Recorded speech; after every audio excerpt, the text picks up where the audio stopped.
welcome back to my channel. I hope you guys are doing absolutely fine.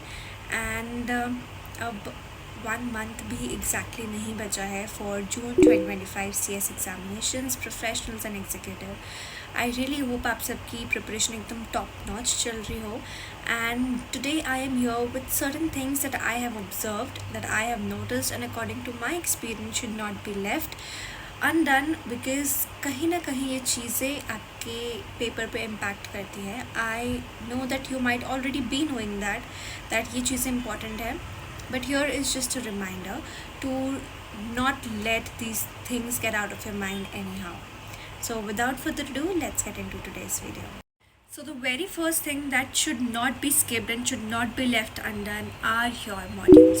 I know a lot of people are already studying from the modules, but जिनको लग रहा है कि हमने इस academy से उस प्रोफेसर के ये टीचर के नोट्स लिए हैं और हमारे टीचर हमारे प्रोफेसर्स ने 100% मॉड्यूल कवर किया है, so we can skip the modules. There's no need to look after the module part and everything. You are wrong. You are inviting direct another attempt if you skip your modules. Mark my words. Now, why am I suggesting कि आप module से पढ़ो? And you know what, I literally am telling you, अगर आप बाकी सारे notes पे छोड़ दो और सिर्फ मॉड्यूल से पढ़ाई करो, you will definitely clear. There's no need to even pick one single sheet other than your modules.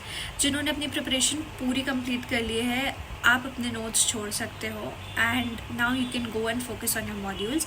At least अपने मॉड्यूल की 2 थरो रीडिंग्स करके ही जाना, because I have seen a lot of difference जब आप मॉड्यूल से पढ़ाई करते हो और जब आप नॉर्मल अपने नोट्स से पढ़ाई करते हो. Modules give you confidence.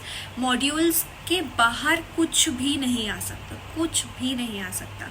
So you are at zero risk, exactly zero risk. So modules are very important.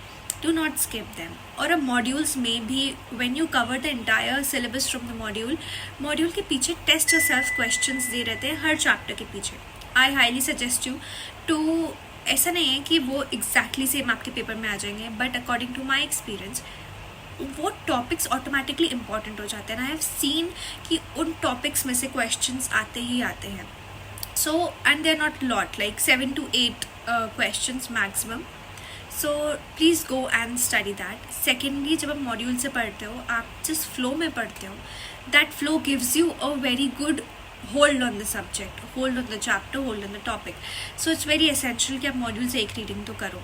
Secondly, कि जो मॉड्यूल्स हैं उसमें जितनी भी केस स्टडीज़ दी है, you take out a dedicated time और अब वो केस स्टडीज़ को बहुत अच्छे से एक बार रीडिंग करके जाना. बिकॉज मेरे टाइम में एक लिटरली केस स्टडी ही हमसे पूछ ली गई थी. So case studies are not something that can be left under. Another very essential thing are your past year papers. Now, मैंने कभी भी अपनी entire CS journey में एक भी past year paper solve नहीं किया, but I analyzed them. और एनालाइज करने के बाद ही मुझे जो कॉन्फिडेंस आ जाता था and the way I use to be prepared for anything that would have been asked या फिर the ICSI is about to ask, क्योंकि एक मेरा माइंड सेट हो जाता था कि ठीक है, इस लेवल के क्वेश्चंस भी आएंगे तो मैं हैंडल कर लूँगी. So first things first, it gives you confidence. Second, हमारा ऐसा एक माइंड सेट है कि ICSI क्वेश्चन पिछले टाइम में या पिछले टाइम में पूछ चुका है, so ICSI is not going to repeat that question in my attempt. But क्योंकि ICSI also knows that we are thinking this, अभी रिसेंट ट्रेंड में मैंने ये चीज़ देखी है कि पास्ट ईयर पेपर्स से 1-2 क्वेश्चंस आते ही आते हैं. और अगर आप सिर्फ देख लो और उस टॉपिक को एक बार अच्छे से पढ़ लो, so where is the loss? It's our profit, right? हमें उस चीज़ की प्रिपरेशन कहीं ना कहीं है. एंड यू नो 5-5, 10-10 मार्क के क्वेश्चंस भी अगर आ जाते हैं, एक क्वेश्चन भी 10 मार्क का रिपीट हो जाता है, एक question around that topic 5 mark का रिपीट हो जाता है. So you know 5 and 10 marks mean what exactly to each and every CS student. So do not skip your past year papers. उनको अच्छे से एनालाइज करके जाना. अगर आप सॉल्व नहीं करते, अगर आपकी मेरे जैसा हैबिट है तो, but do analyse at least 3 year previous paper questions. So yes. Now, given कि ICSI में भी कैसी चेकिंग हो रही है एंड किस तरीके से आंसर्स आपको लिखने हैं, regarding that I would highly suggest you to analyze the guideline answers of any previous attempt. आप अपना जस्ट एक पहला अटैम्प्ट उठा लो, उसके एक पेपर खोल लो किसी भी सब्जेक्ट का, या आई वुड सजेस्ट कि आप हर एक सब्जेक्ट में ऐसा करो, क्योंकि सब सब्जेक्ट्स का एक आंसर राइटिंग अलग तरीके से होता है, that I have seen, because some things are very conceptual, some things are theoretical, so you have to answer them that way. कुछ में सिर्फ केस स्टडीज़ पूछी जाती है and you have to give your opinion कि इस चीज़ में कैसा होगा, उस चीज़ में कैसा होगा. सो इट्स इंपॉर्टेंट कि आप सारे सब्जेक्ट्स के गाइडलाइन आंसर्स देखो एक बार. What will be the benefit of doing this is आपको एक समझ आ जाएगी कि ICSI एग्जैक्टली कैसे एक्सपेक्ट करता है.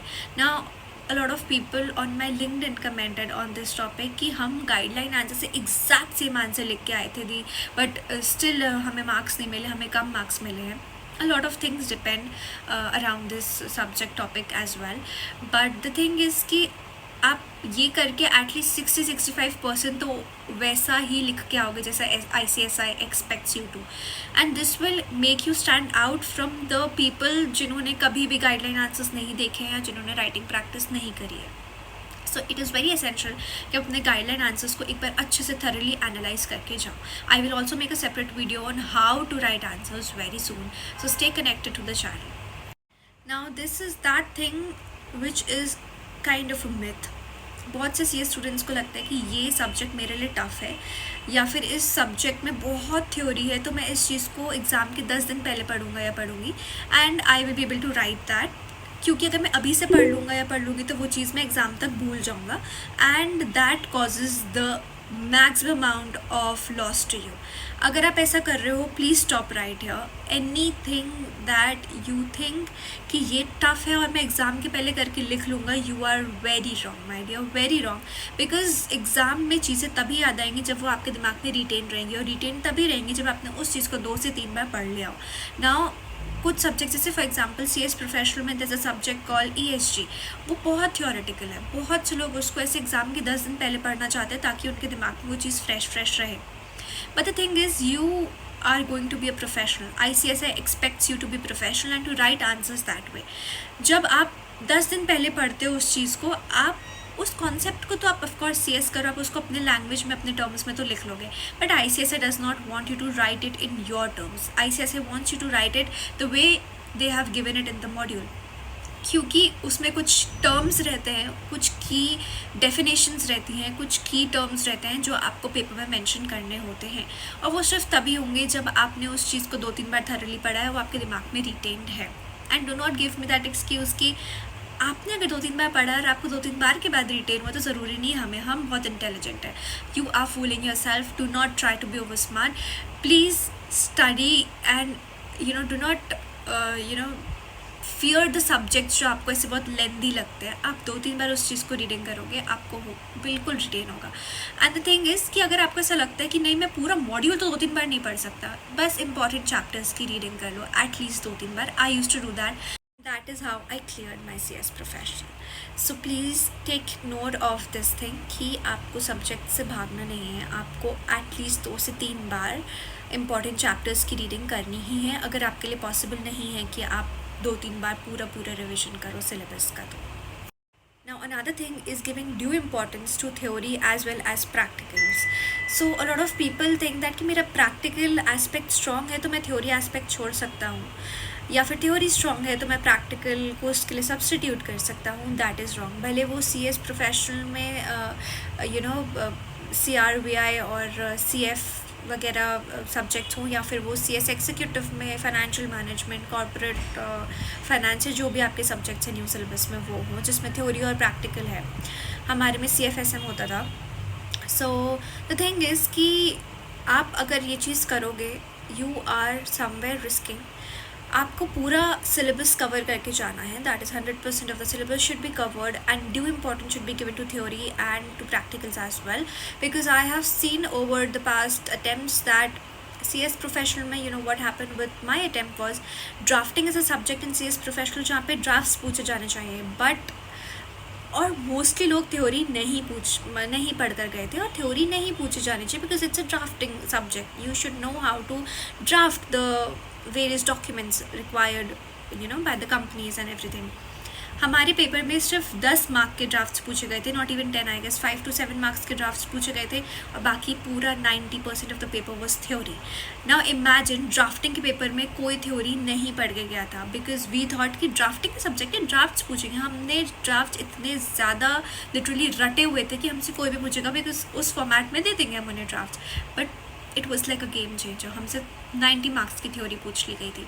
एंड सिमिलरली जो एग्जीक्यूटिव के सब्जेक्ट्स हैं उसमें भी ऐसा होता है कि आपसे वो थ्योरी पूछते हैं, एंड थ्योरी इज स्कोरिंग.